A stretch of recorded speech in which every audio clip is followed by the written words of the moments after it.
I just want to welcome everyone to this week of In the DAW. We have Last Heroes. How you guys doing?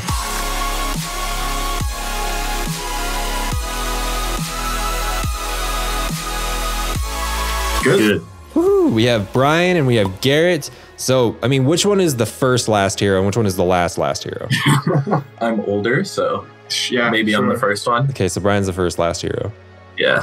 We also have Brendan Nilsson joining us from In the Whip. Brendan, how you doing today? What's up? I'm doing good. Multiplier could not make it today. He's doing something less important, but he had to go to that thing. We just wanted to say thank you to Brendan and Last Heroes. And by the way, as a shout out to Brendan, he is from In the Whip. In the Whip is a series where we invite artists to come and work on whips live streaming through Twitch. Today we have AU5s. Oh, I wish that wasn't so noisy sounding.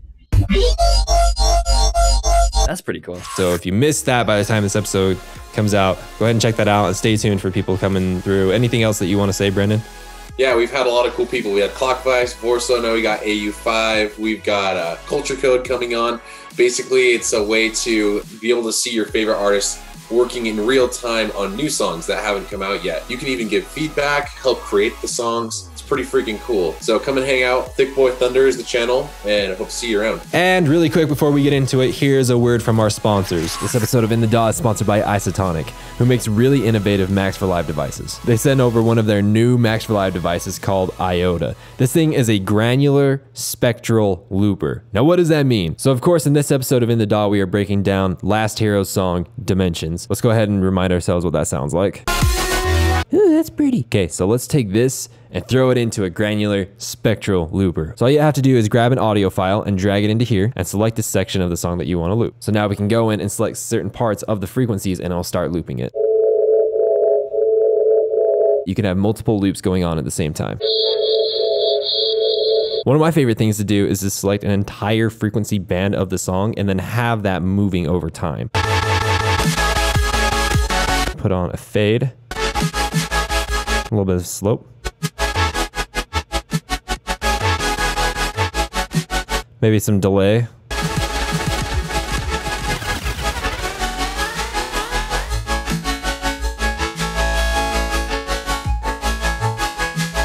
Maybe have it play backwards. Widen it up a little. This plugin is absolutely insane. The possibilities with it are endless. Huge shout out to Isotonic for sending over this plugin. If you're interested in this plugin, there's a link in the description. And as a gift from In the DAW and Last Heroes, we took their song Dimensions and threw it through Iota, made an entire sample pack out of it, and we're giving it away for free. Link in the description. First question comes from the upload of this song on NCS. Did you guys write this song for the Avengers Infinity War? No. Okay. We finished this like a really long time ago. I started this as just like a random idea like over a year ago. And well, Infinity War, that's been planned for like 10 years. Come on, bro. You can't pull that on us. Yeah, got us there. That's true. So the real first question is, where'd you guys get that piano for the intro? Because that thing is gorgeous. Contact, and it is the Alicia's Keys. That is a Denver producer favorite, isn't it? We use either that or the Grandeur. Yeah, that one's really good as well. Yeah. Like, I didn't catch it as the Alicia's Keys. I mean, did you guys do something specific to it to make it sound unique? Shimmer.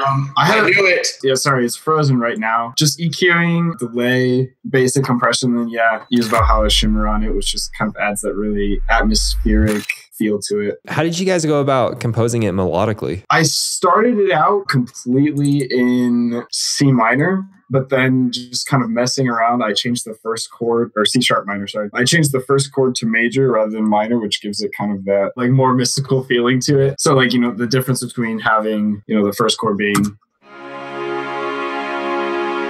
versus what it originally was.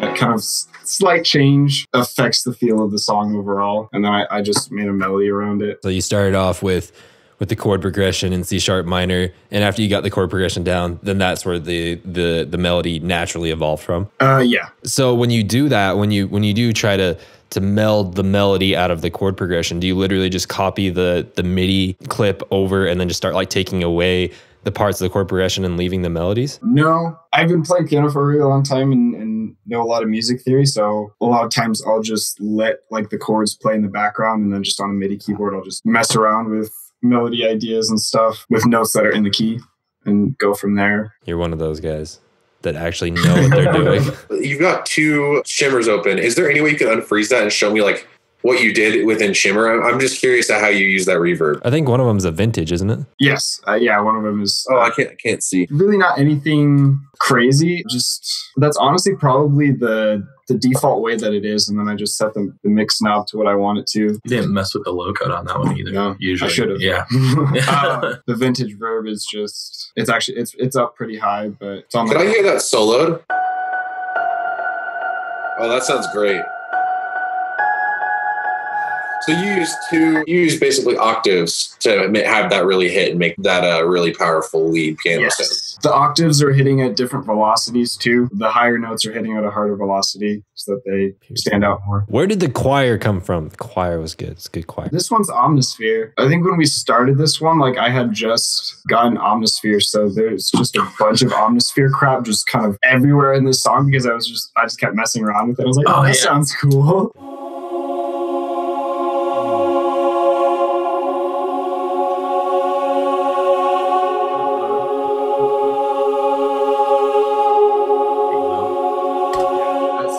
Like Halo. I don't think I messed around with much within Omnisphere itself. Stereo widening over here. We did EQing, more reverb. This EQ is kind of doing a phone effect on it. Lots of reverb. That vintage verb back again. Is that kind of your go-to reverb? Is vintage verb? Yeah. I use Room a lot personally. I just kind of prefer it because like I can get a quicker sound, I feel like, out of Room. We just bounce between the two. Your lead guitar kind of sound that you have coming in.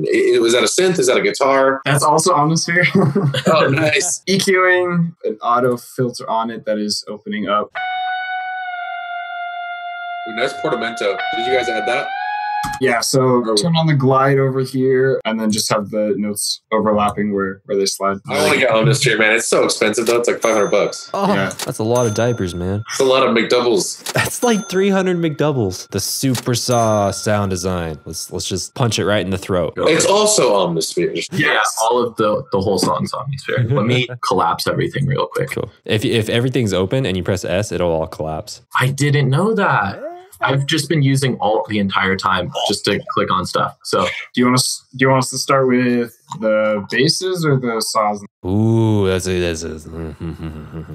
Let's go higher frequencies, working our way to lower frequencies. And while you're explaining the sounds too, let's talk about how you do it melodically. Are they all playing the same notes? Are they spread throughout chords? You know, that stuff too. We have 2 main groups for our super saws. We just have our regular synth group, and then we have our bass group, and then we try and layer them how the frequencies range downwards. So it just makes more sense in our brains. I feel like we start up here with like all of the leads. Only a few of them are actually activated. For instance, this little massive lead, zebra lead, and then we have a gladiator lead, which we use in a lot of stuff, unfortunately. Good old angry saws. Yeah. Or regular super saw stack after that. So why do you use, what's zebra? Is that a synth? Yes. Yeah. I've never even used that before. So why do you guys use, would you say, more of these not as mainstream synths compared to like Massive or Serum? Is there a reason you do that? I think it kind of just varies on what we're going for. We use Massive Serum a lot. That is the majority of our synthy stuff. There's just those occasional sounds that are cool within these less common plugins that either we've heard about from other people that we've worked with or just come across on our own, I guess. Yeah. For instance, in this song, this zebra lead, we actually like got inspiration from that from our collab with Crystal Skies. Yeah, these ones down here, kind of sequence it like that, just to get bass sounds that sounded good. Because they use like a really similar technique in their songs. We kind of stole that idea from them. You know, that main lead, more reverb, EQing, multi-band compressor on it. It's nothing special that like fancy in here or anything like that. Can you solo out that sound?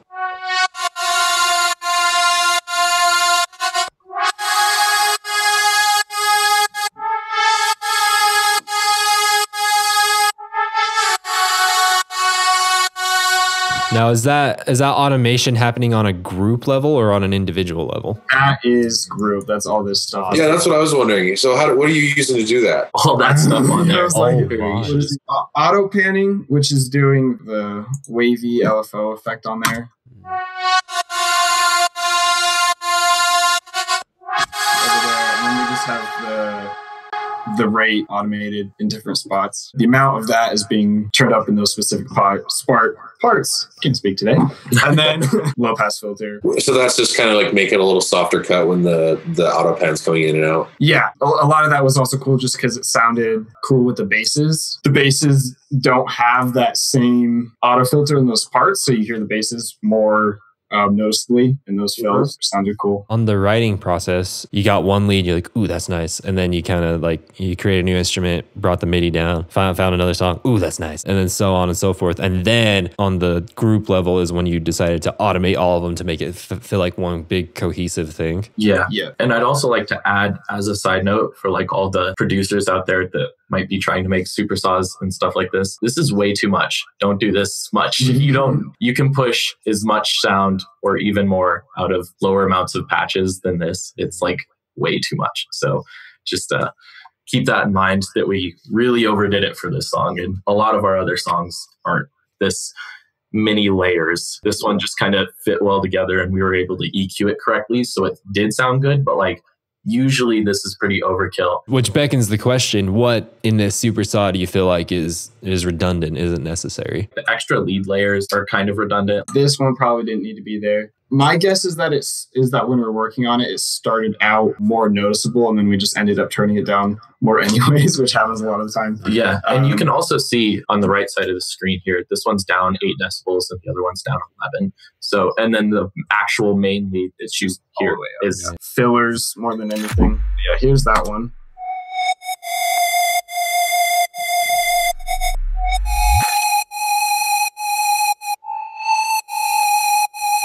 Like it's so unnecessary. Gotcha. With both of those together, like you notice it, but it's not. I don't know. It's not super present necessarily. So let's see those basses, man. Talk to me about your bass design. Okay, so this is the main bass that you hear underneath the saws and then some of the fills as well. And this was done in Serum. So this has some similar automation to it up on the group as the saws did. So with that LFO. Did you hand draw all this then? Yeah, just clicking everything in and just play it on its own first.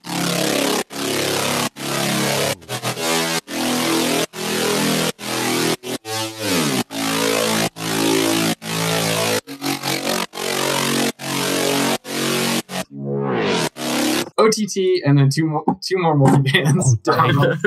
EQing, and then we have just a pretty basic phaser over here. I don't know if I actually ended up using that. Oh yeah, it's the Dryway is automated at this one. You have a lot of multi-band compression, EQs and stuff like that. How much of those are added during the sound design process and how much is added during the mixing process for you guys? I would say most of it's during the writing process. And then like afterwards, it's just like either tweaking or deleting kind of stuff while we're mixing. And we mix as we kind of go too. So like, it's all kind of, it's not really too separate. Do you feel like that inhibits your creation process though, to also be mixing as you go? Not really, honestly, because I feel like a lot of times if the mixing is like too bad or bugging me too much, then I kind of lose that creative drive because I think it sounds bad. And I think that like once we kind of get an idea of what we want to do, we really roll with it and can get things done pretty quickly. So I don't think we really lose that creative focus too easily that often. So yeah, keep going. Keep showing us your bass, man. Just another EQ, just a mid side cut on it. Just doing a side cut on the lows. Yeah, on the lows, which we do on all basses pretty much. I can go ahead and show the Serum patch. It's not. I mean, again, it's not anything super crazy. Like our sound design, I wouldn't say is too complex that often, which, I mean, isn't a bad thing. Yeah, just some chorus and then the hypermix turned up. But most of it's done in post. Got the comb filter. That's neat. In terms of like the main basses those aren't even underneath. Yeah, some of these aren't even actually being used. This one is just another really super simple, I think just like a detuned saw. Yep. Which is just, I think it had some noise on it and then some distortion, which is just kind of playing underneath that just to fill it up a bit more. It's turned down quite a bit, so it's not really that present. And it has a fairly similar sound. It's just kind of there to fill things up, and then we have a sub, of course. That guy. What gets you guys like stoked on this song? You know, like when you were creating this, what was like the moment where you're like, oh heck yeah, this is sick? I think once we finally kind of got the mix the way we wanted it to is when we realized that, oh hey, this is actually a pretty cool song. So this is what this one sounds like. Nothing like super cool, but it's like, it sounds really good in context.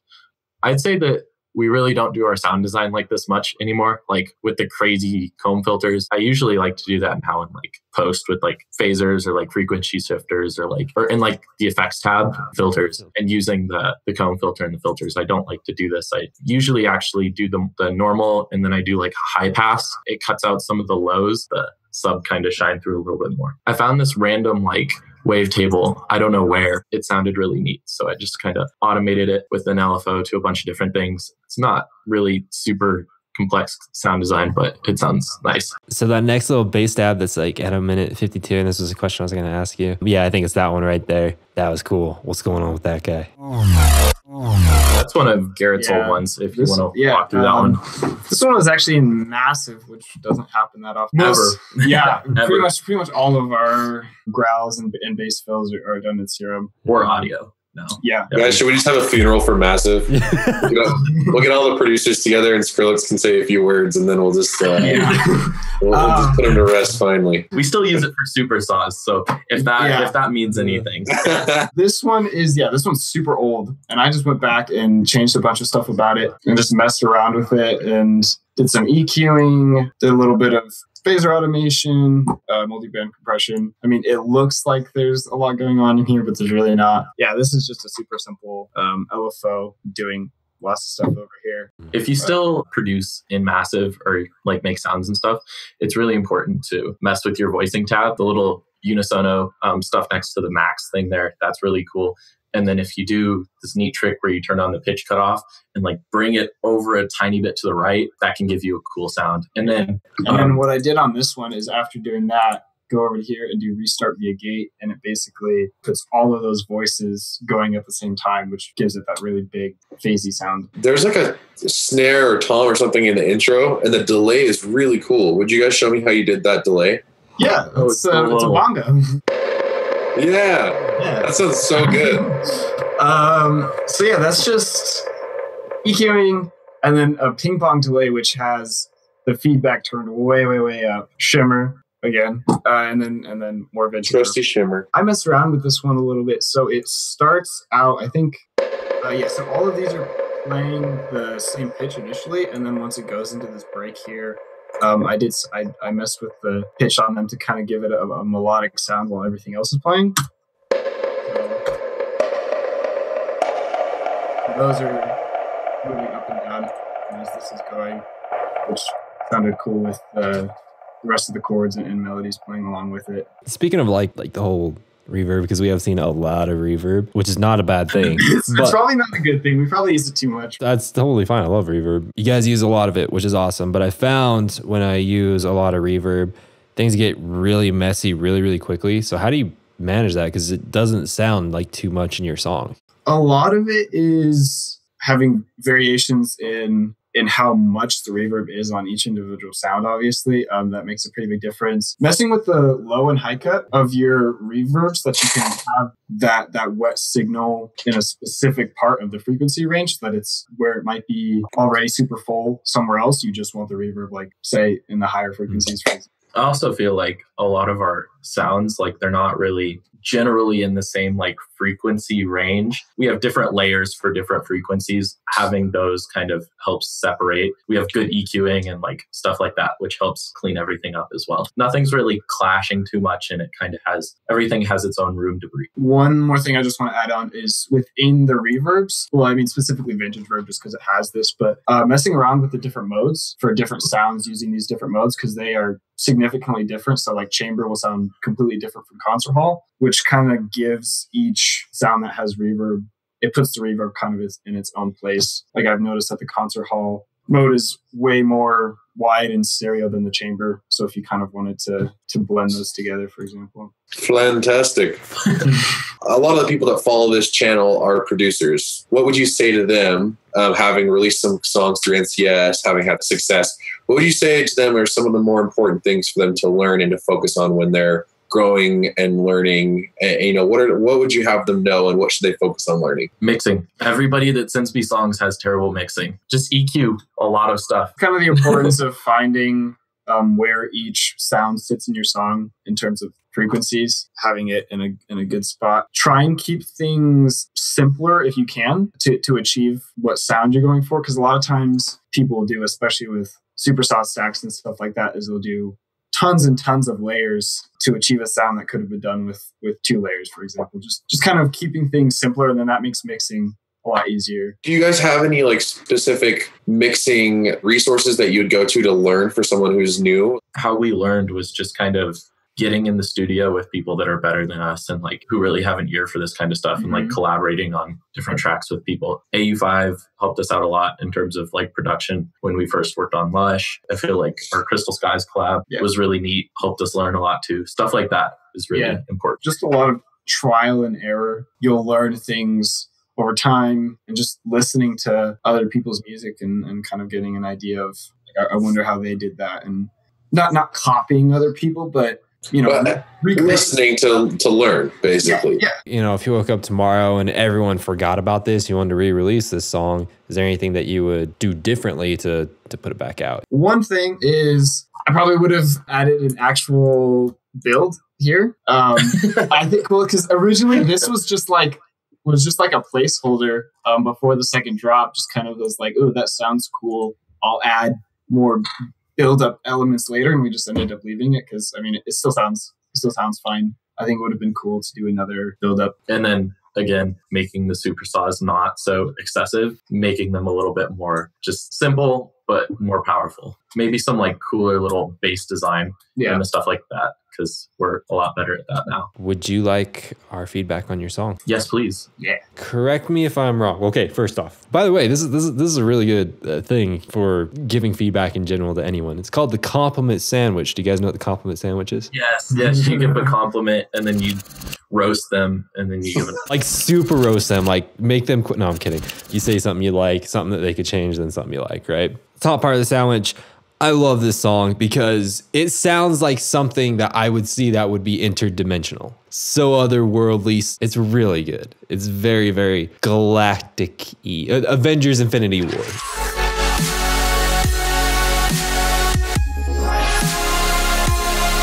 My feedback on this is, so correct me if I'm wrong, but from start to finish, there's always sounds going on, right? There's no silence anywhere in the track. At the final little build here, there's like a little bit of silence, like right here. Let's check it out. But here, let me play it real quick.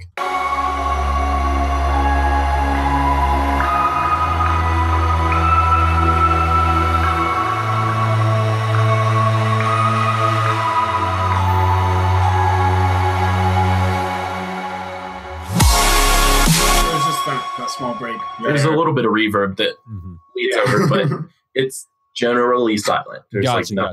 Through the whole song, obviously, like with these big, massive songs that are just like super epic. I feel like I just need, I didn't notice that part where it was silent right there. That's exactly what I was going to tell you to do. It's just like a second to breathe and be like, wow, okay.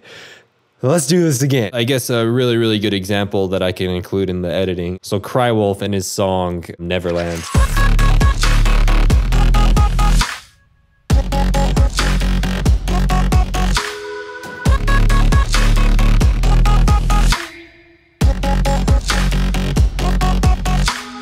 in the drop, he has like for the first part of the phrase, it's like he does his thing, and then it goes silent, brings it back in, silent, brings it back in, silent, and so it really kind of gives this nice like kind of nod to that, like silence really is an instrument. And we need to use that, and it's really powerful, very, very, very powerful, especially in music production, and especially in epic stuff like this. You notice that like right before you dropped, how it kind of like calmed down for a minute, because it calmed down for a minute and brought that hit back in. It was even more powerful. You're like, oh man, that was good. Also, another example, song-wise, Amity has this song called "Calling Out," and he uses silence frequently throughout the track.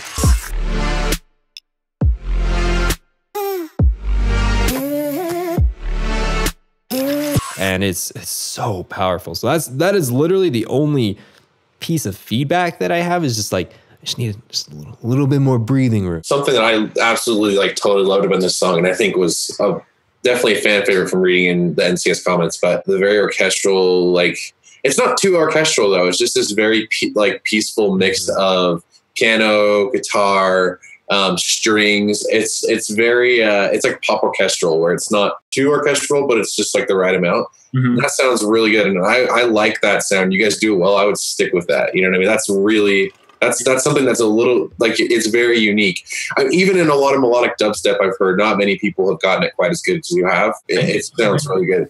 The one thing I would say is I actually would just agree with Wyatt. I think one of the big things that separates like 2008 dubstep, which no one really listens to anymore, compared to more modern bass music, I think would just be some like solid hard cuts, not just LFO. Like some solid hard cuts during the drop. I think that having some like legit silence, isn't there a plugin like Glitch 2 that can like, it'll literally cut it out completely? Yeah. Things like that. I think that would really give some special movement, because you have those like really big pulsing saws and that cool sounds. But I think I would agree with Wyatt. And maybe you don't want to follow trends, but I think I like that like hard cut kind of sound. And I think that would sound cool in some of the stuff that I've heard. That's all I think. But it's a fantastic song. It's better than I could have done. You did fantastic. So yeah, like, thank you for sharing, and thanks for coming on and like hanging with us. And the final most important question: did you guys have a good time?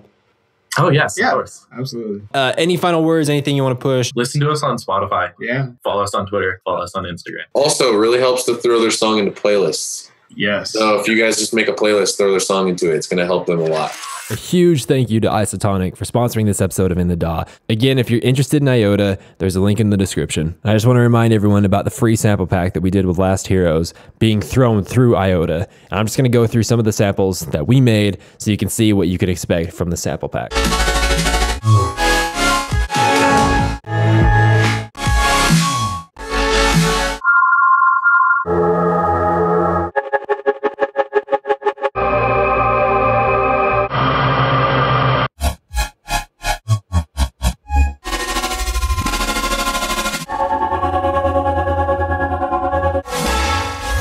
Again, you can grab that sample pack for free down in the description, and we'll see you next week on In the DAW.